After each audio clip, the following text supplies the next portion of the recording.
ഭാരതത്തിൽ അവതരിച്ച ഭഗവാൻ ശ്രീകൃഷ്ണൻ ലോകത്തോട് ആഹ്വാനം ചെയ്തിരിക്കുന്നത് മനുഷ്യജീവിതം പൂർണ്ണമാവണമെങ്കിൽ 2 യജ്ഞങ്ങൾ നമുക്കിവിടെ ചെയ്യേണ്ടതുണ്ട്. അതൊന്നാമത്തത് തൻ്റെ മനസ്സിനെ ആത്മീയമായി ഉയർത്തുക, ആത്മസാക്ഷാത്കാരത്തിലേക്ക് ഉണർത്തുക. ആത്മീയ യജ്ഞമാണ് ഒന്നാമത്തത്, ആത്മസാക്ഷാത്കാരത്തിന്റെ മോക്ഷയജ്ഞം. രണ്ടാമത്തത് തൻ്റെ ചുറ്റുപാടുള്ള സമാജത്തിലുള്ള നിർധനരായിട്ടുള്ള സേവനം ആവശ്യമുള്ള ആളുകളെ കൈപിടിച്ചുയർത്തുന്ന സമാജ സേവന യജ്ഞമാണ്. ഭഗവാൻ ശ്രീകൃഷ്ണൻ പറയും, ആത്മനോ മോക്ഷാർത്ഥം ജഗത് ഹിതാർത്ഥം. അവനവന്റെ ആത്മീയ ഉയർച്ചയോടൊപ്പം ജഗത്തിന് ഹിതം ചെയ്യുന്ന, ലോകസംഗ്രഹം ചെയ്യുന്ന യജ്ഞം. ഇത് രണ്ടും ഒരുമിച്ച് നേടിയെടുക്കാൻ വേണ്ടി പ്രവർത്തിക്കുന്ന കേരളത്തിലെ മുൻധാരയിൽ നിൽക്കുന്ന യജ്ഞസമിതിയാണ് സുഹൃതം ഭാഗവത യജ്ഞസമിതി. സമൂഹത്തിൻ്റെ ആത്മീയമായ വികാസത്തിനോട് ഒപ്പം തന്നെ സമാജത്തിൻ്റെ വിഷമങ്ങളും വേദനകളും ദുഃഖങ്ങളും മാറ്റാൻ സഹായിക്കുന്ന നിരവധി സേവന പ്രവൃത്തികളും സുഹൃതം യജ്ഞസമിതി കഴിഞ്ഞ 12 വർഷങ്ങളായി എറണാകുളത്ത് ചെയ്തുകൊണ്ടിരിക്കുകയാണ്. ആത്മീയമായ ഉയർച്ചയ്ക്ക് സ്വാമിജിയുടെ നേതൃത്വത്തിലുള്ള ഭാഗവത സപ്താഹവും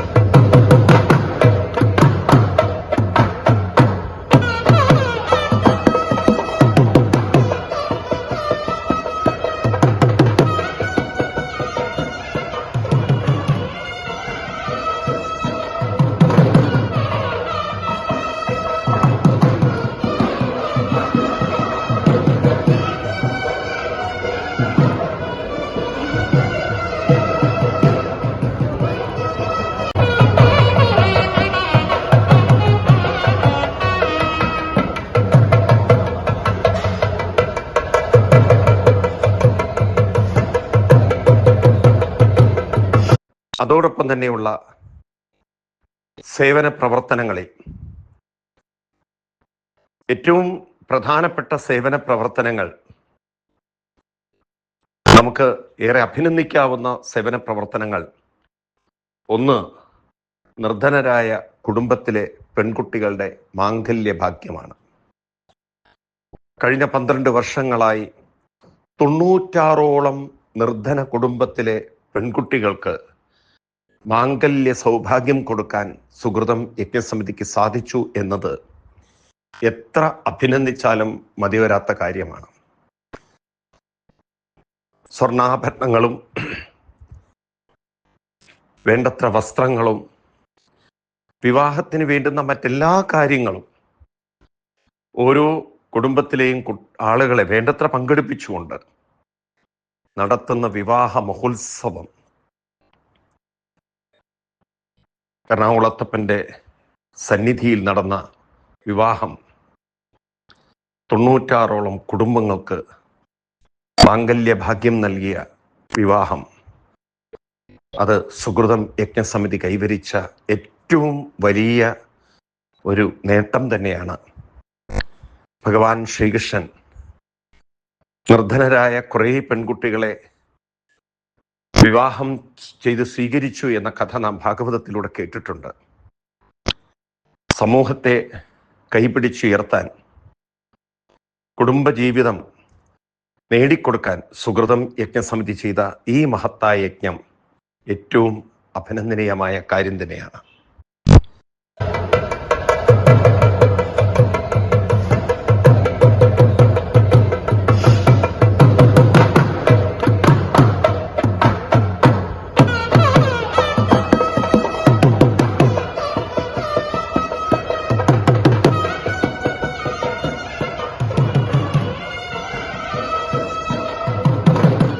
മറ്റൊരു സേവന പ്രവർത്തനം, സമൂഹത്തില് നിർധനരായ കുടുംബത്തിലെ കൊച്ചുകുട്ടികൾക്ക് അവരറിയാതെ, അവരുടെ തെറ്റുകൊണ്ടല്ലാതെ ക്യാൻസർ പോലുള്ള രോഗങ്ങൾ വന്ന് പിടികൂടുമ്പോൾ കൂലിപ്പണിക്കും മറ്റും പോകുന്ന ഒരു കുടുംബത്തിന്റെ താളം തെറ്റുന്നു.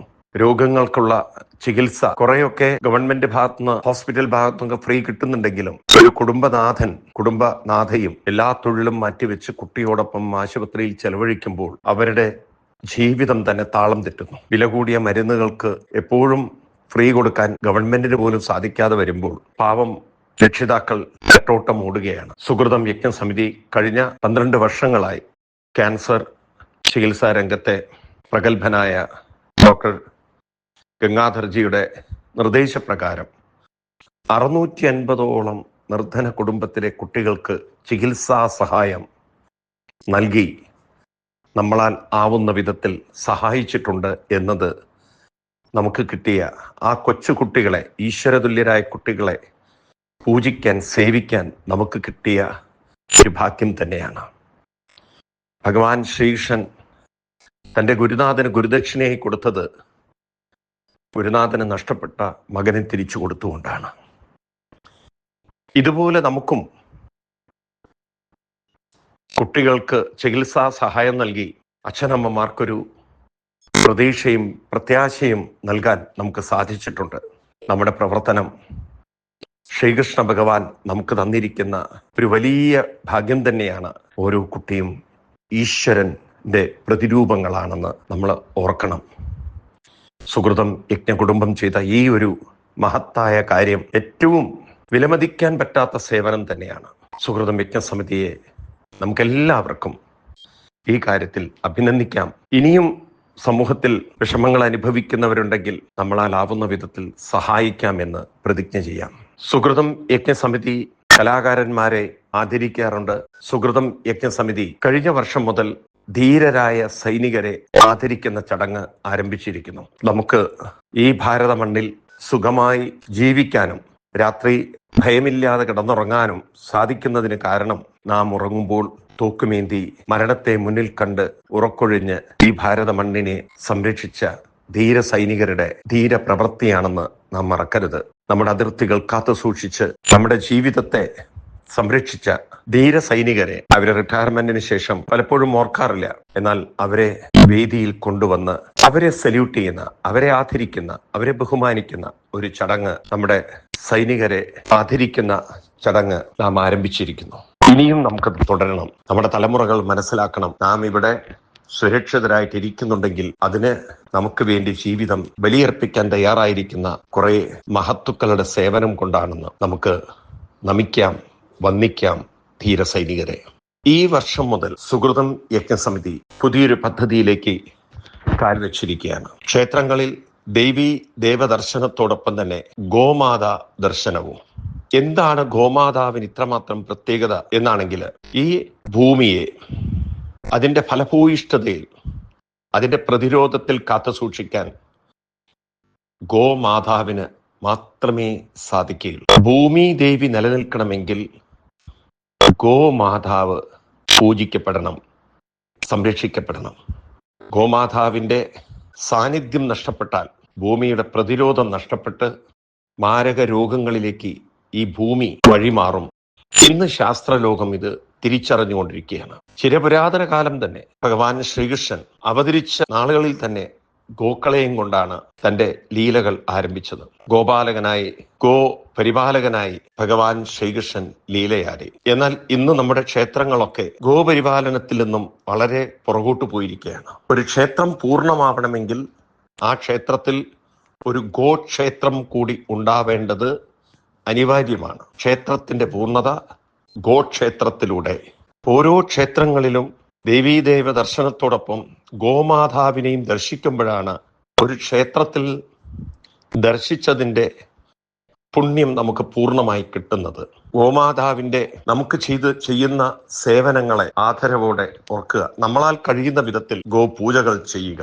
ഈ ഒരു സന്ദേശം ഉൾക്കൊണ്ടുകൊണ്ട് ഓരോ ക്ഷേത്രത്തിലും ഒരു ഗോക്ഷേത്രവും കൂടെ ഉണ്ടാവണം. വരുന്ന ഭക്തന്മാർക്ക് ഗോമാതാവിനെ കൂടി ദർശിക്കണം. ഓരോ ക്ഷേത്രത്തിലും ഗോപൂജകൾ ഉണ്ടാവണം എന്ന ഒരു സന്ദേശത്തെ സാധിക്കാൻ വേണ്ടിയിട്ട് ഈ വർഷം മുതൽ ക്ഷേത്രങ്ങളിലേക്ക് ഗോദാനം ചെയ്യാൻ സുകൃതം യജ്ഞസമിതി തീരുമാനിച്ചിരിക്കുന്നു. ചിരപുരാതന കാലം മുതൽക്ക് തന്നെ വീടുകളിൽ കുട്ടികൾ ജനിക്കുമ്പോൾ ഗോദാനം ചെയ്യുന്ന സംസ്കാരമുണ്ടായിരുന്നു. അതുപോലെ ഷഷ്ടിപൂർത്തി തുടങ്ങിയ പിറന്നാളുകൾ ആഘോഷിക്കുമ്പോൾ ആളുകൾ ഗോദാനം ചെയ്യുമായിരുന്നു. മരിച്ചുപോയ ആത്മാക്കൾക്ക് സുകൃതമുണ്ടാകുന്നതിന് വേണ്ടി, അവരുടെ ആത്മാവിന് പുണ്യം കിട്ടുന്നതിന് വേണ്ടി ഗോദാനം ചെയ്യുന്ന സംസ്കാരം നമുക്കുണ്ടായിരുന്നു. പിന്നീടാണ് ഇതെല്ലാം മാറി മറഞ്ഞത്. നഷ്ടപ്പെട്ട സംസ്കൃതിയെ അതുപോലെ നമുക്ക് തിരിച്ചു കൊണ്ടുവരാൻ സാധിക്കില്ലെങ്കിലും നമുക്ക് ഒന്നിച്ചു നിന്ന് നമ്മുടെ ക്ഷേത്രങ്ങളിലേക്ക് ഗോദാനം ചെയ്യാം. ഈ വർഷം മുതൽ ക്ഷേത്ര ദർശനത്തോടൊപ്പം ഗോമാത ദർശനവും, അങ്ങനെയൊരു ആശയത്തെ നമുക്ക് എടുത്തുകൊണ്ട് ഈ വർഷം മുതൽ ഈ ഒരു പദ്ധതി നമുക്ക് ആരംഭിക്കാം. സുകൃതം യജ്ഞസമിതി വ്യക്തികളുടെ ആത്മീയ വികാസത്തോടൊപ്പം സമൂഹത്തിൽ ചെയ്യുന്ന സേവന പ്രവർത്തനങ്ങൾ, ഭഗവാൻ ശ്രീകൃഷ്ണന്റെ ആ കാഴ്ചപ്പാട്, നമ്മളെ ഏൽപ്പിച്ചിരിക്കുന്ന ഉത്തരവാദിത്വം പൂർണ്ണമാക്കുന്നതിന് വേണ്ടിയാണ്. ആത്മനോ മോക്ഷാർത്ഥം ജഗത് ഹിതാർത്ഥം, ഇതാണ് നമ്മുടെ മുദ്രാവാക്യം. അങ്ങനെ നമുക്കെല്ലാവർക്കും ഒന്നിച്ചു നിന്ന് നമ്മുടെ സംസ്കൃതിയെ നമുക്ക് സമ്പന്നമാക്കാം, ആചരിക്കാം, അനുഷ്ഠിക്കാം, തലമുറകളിലേക്ക് കൈമാറാം. എല്ലാവർക്കും ജീവിതം സുകൃതമാകുന്ന സുകൃതം യജ്ഞസമിതിയുടെ പ്രവർത്തനങ്ങളിൽ എന്നും ഒരു ഭാഗമാക്കാവാൻ അനുഗ്രഹമുണ്ടാവട്ടെ എന്ന് പ്രാർത്ഥിക്കുന്നു. ഹരി ഓം.